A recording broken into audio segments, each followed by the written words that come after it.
श्री शिवाय नमस्तुभ्यं भक्तों, हर हर महादेव। जैसे कि आपको पता ही है कि 9 जुलाई को सावन महीने का रविवार है।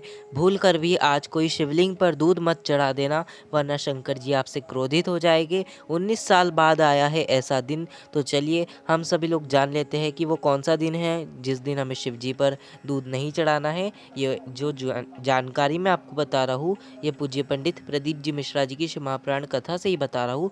तो आइए हम सभी लोग जान लेते हैं। देखिए, अब आप कहोगे कि शंकर जी को तो दूध बहुत प्रिय है, हम शंकर जी को दूध क्यों नहीं चढ़ाए? तो आपको इसका भी सॉल्यूशन मैं बताता हूँ, ठीक है। देखिए, हम शंकर जी पर दूध रोज़ चढ़ा सकते हैं, ऐसा कोई दिन नहीं है जिस दिन हम शंकर जी पर दूध नहीं चढ़ाए। आप अब कहोगे क्या भैया आप बात को घुमा रहे हो, पर ऐसा ही है, ठीक है। हम शंकर जी को रोज़ दूध तो चढ़ाते हैं, ठीक है। तो दूध चढ़ाते हैं तो हम क्या गलती करते हैं? आप स्क्रीन पर जो फोटो देख पा रहे हो उसमें एक लेडी ने तांबे के लोटे से शंकर जी पर दूध चढ़ा दी है, ठीक है। आप तांबे के लोटे से अगर आप शंकर जी को दूध चढ़ाते हो तो शंकर जी आपकी मनोकामना पूरी नहीं करने वाले, ठीक है। ये बात आप ध्यान में रख लीजिए कि आप शंकर जी पर तांबे के लोटे से कभी दूध ना चढ़ाइए, ठीक है।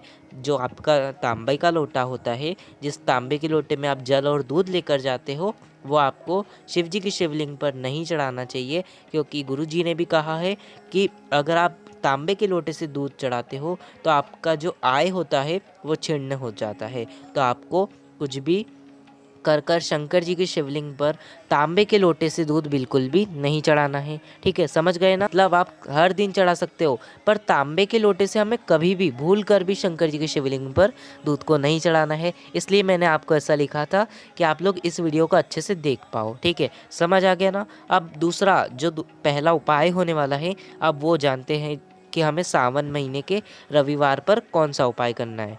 तो देखिए, पहला उपाय होने वाला है, आपके घर में अगर कोई बीमारी है जो ख़त्म ही नहीं हो रही, या फिर आपके घर में बीमारी नहीं है और बीमारी आपके घर में कभी आए ना, तो आपको इस उपाय को करना चाहिए। हर महीने गुरु जी ने कहा है कि इस उपाय को करना चाहिए, तो आपको भी सावन के महीने में इस उपाय को कर लेना चाहिए, ठीक है। समझ आ गया ना? आपको ज़रूरत पड़ेगी एक स्टील के लोटे की, ठीक है। स्टील का लोटा लेना, उस स्टील के लोटे के अंदर, ठीक है, तांबे का लोटा मत लेना, मैं आपको पहले ही बता दे रहा हूँ, क्योंकि आपको पता है कि शंकर जी को तांबे के लोटे से दूध नहीं चढ़ाया जाता, जो आपको मैंने आगे ही बताया। पर इस वीडियो में जल और दूध का काम है हमें, ठीक है। कैसे?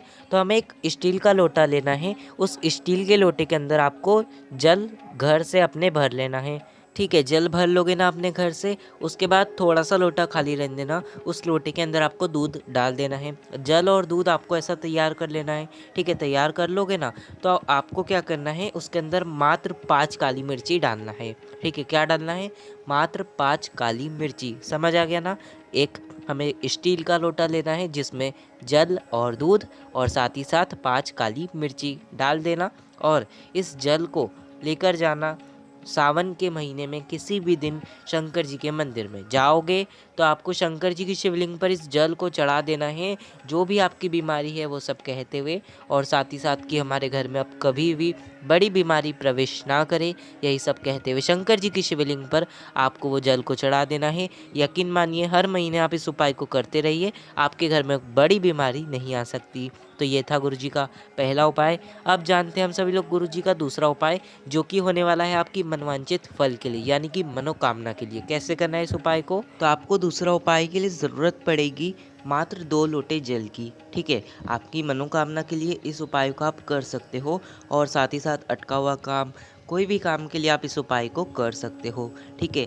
तो आपको ज़रूरत पड़ेगी 2 लोटे की, ठीक है। वो तांबे के लोटे ले लेना, और उन तांबे के लोटे में जल भर लेना, ठीक है। दोनों में जल भर लोगे ना, ठीक है। भरने के बाद एक लोटे के अंदर हमें लाल चंदन को घोलकर डाल देना है, ठीक है।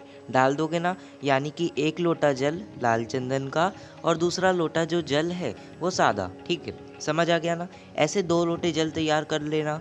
साथ ही साथ आपको एक बेलपत्र ले लेना है, ले लोगे, और एक कटोरी में थोड़ा सा लाल चंदन ले लेना, ठीक है, ले लेना।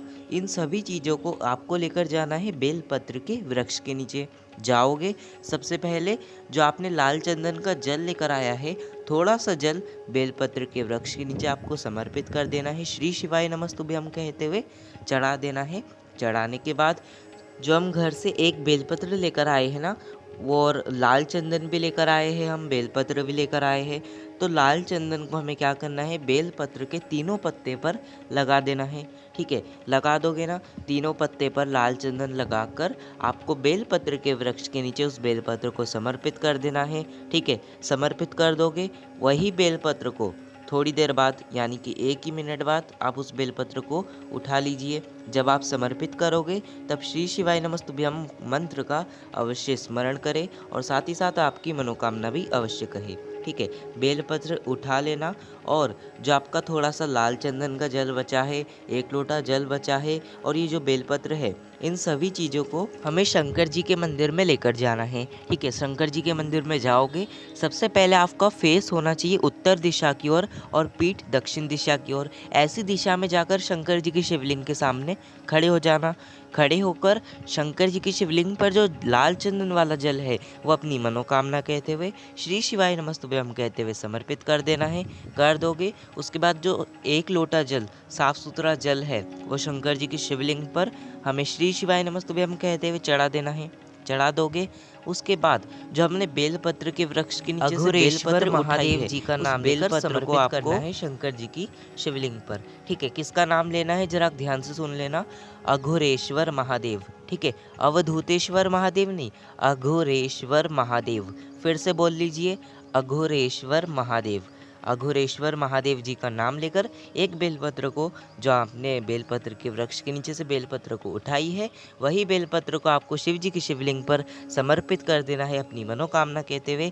यकीन मानिए, अगर आप इस उपाय को करते रहते हो तो जो आपकी मनोकामना रहती है ना, वो जल्द ही पूरी हो जाती है। तो इस उपाय को आप कर सकते हो। तो यही था गुरु जी का उपाय। अगर आपको कुछ नहीं समझ आया हो तो कमेंट में पूछ लेना और कमेंट में हर हर महादेव और श्री शिवाय नमस्तुभ्यम लिखना ना भूले। आज की इस वीडियो में इतना ही। श्री शिवाय नमस्तुभ्यम, हर हर महादेव।